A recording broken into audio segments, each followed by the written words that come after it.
सो क्यों टल गुर सेविए अहनस सहज सुबई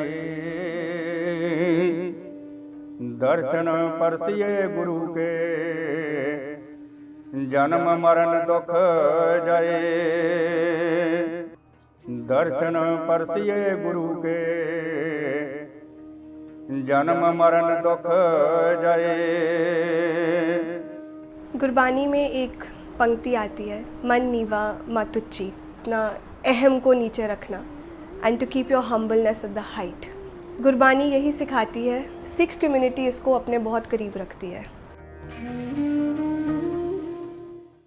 I wanted to get a sense, I wanted to understand more about Guru Nanak. What does the word Guru actually mean? That was my curiosity. Guru has a very specific meaning, and the meaning of Guru is someone who shows you the path towards truth. So for example, if you have a very good chemistry teacher and he's very good at teaching you chemistry, but he's lying, he's not a Guru. He's a teacher, but he's not a Guru. That was where I started from. In Sikhism, it's very clear that there's a sense of community.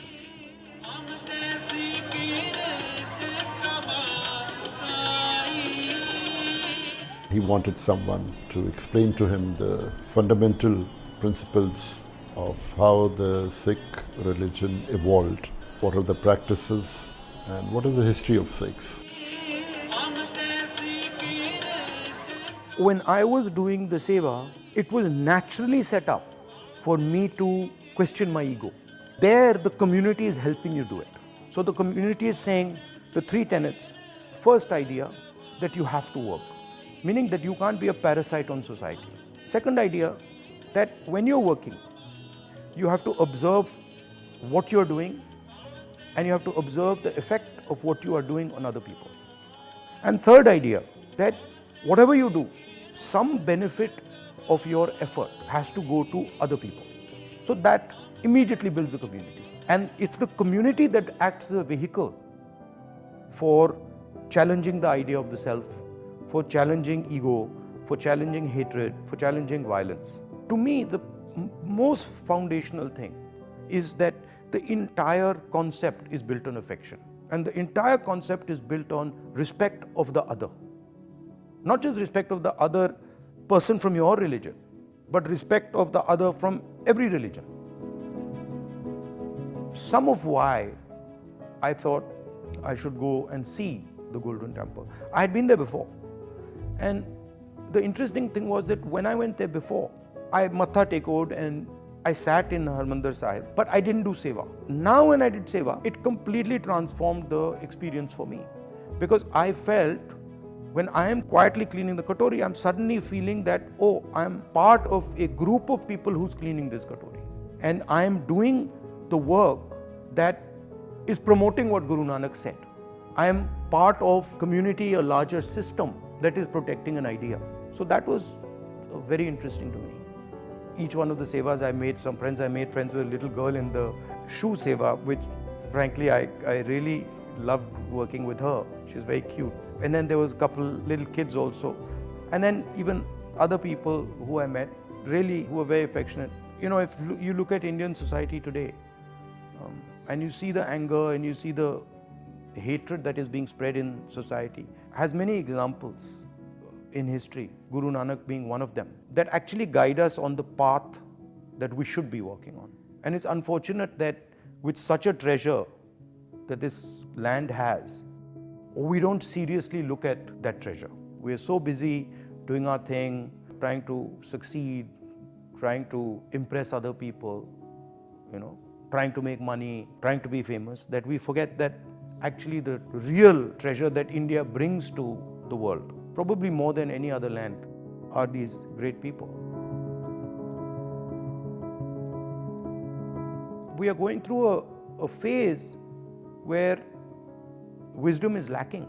Wisdom is not how intelligent you are or how smart you are or how clever you are. Wisdom is how effective you are at going towards the truth. Guru Nanak is wise. Mahatma Gandhi is wise. Buddha is wise. They might not have been at the time wealthy or powerful or had a lot of force. I don't think Guru Nanak had much force, almost no force, but he had huge amount of power because he was closer to the truth. So my view is that force is always a lie. Power is always the truth. So, for example, the United States is called a superpower. It's not a superpower, it's a super force. Gandhi is a superpower. Guru Nanak is a superpower. And force is always destructive. Because force is always used with fear attached to it. It's always used with anger. It's always used with hatred.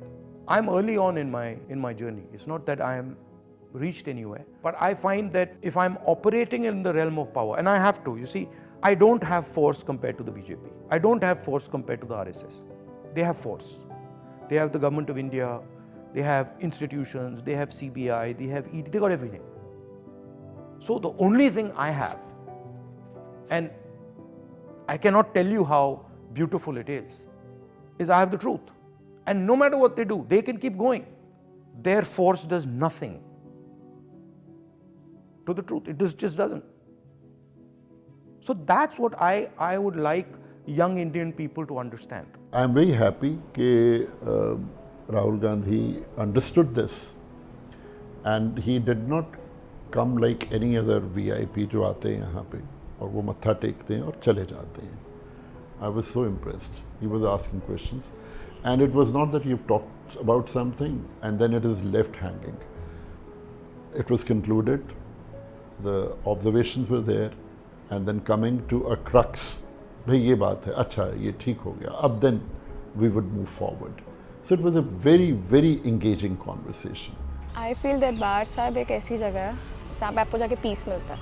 अगर वो खुद वहाँ पे जाके सेवा कर रहे हैं तो एक सेल्फलेस जेस्चर है.